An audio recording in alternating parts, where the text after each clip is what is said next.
ট্রাকসেল বন্ধ করে স্থায়ী দোকানে টিসিবির পণ্য বিক্রির পরিকল্পনা করা হয়েছে।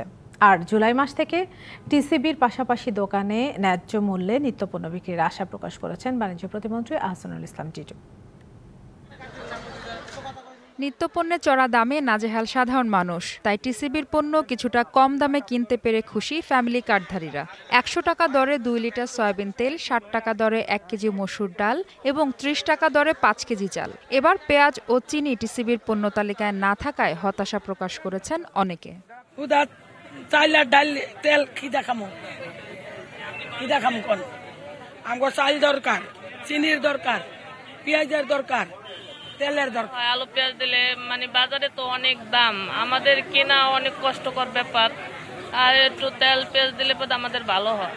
রাজধানীর ১৮ নম্বর ওয়ার্ডের কালাচাঁদপুর এলাকায় মে মাসের কার্যক্রম উদ্বোধন করে বাণিজ্য প্রতিমন্ত্রী জানান, পেঁয়াজের দাম এখন বাজারে কম আর রমজানের তুলনায় চিনির চাহিদা কমে গেছে, তাই দুটি পণ্য বাদ দেওয়া হয়েছে।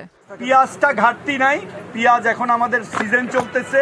আর পেঁয়াজ যেহেতু প্যারিশেবল গুডস, আমরা লোকাল কিনে দিতে চাই না। চিনিটা আমরা রমজান মাসে দেই, ওইটা আমাদের চাহিদা বেশি থাকে রমজান মাসে। রমজান মাসের বাইরে চিনির চাহিদাটা অত থাকে না।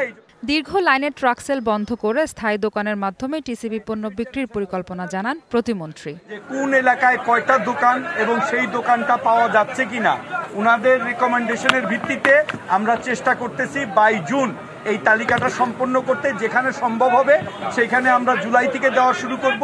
মূল্যস্ফীতি কেন কমছে না সাংবাদিকদের এমন প্রশ্নে বাণিজ্য প্রতিমন্ত্রী জানান, মূল্যস্ফীতি কমানো বাণিজ্য মন্ত্রণালয়ের কাজ নয়। মাহফুজা বৃষ্টি, টিভিসি নিউজ, ঢাকা।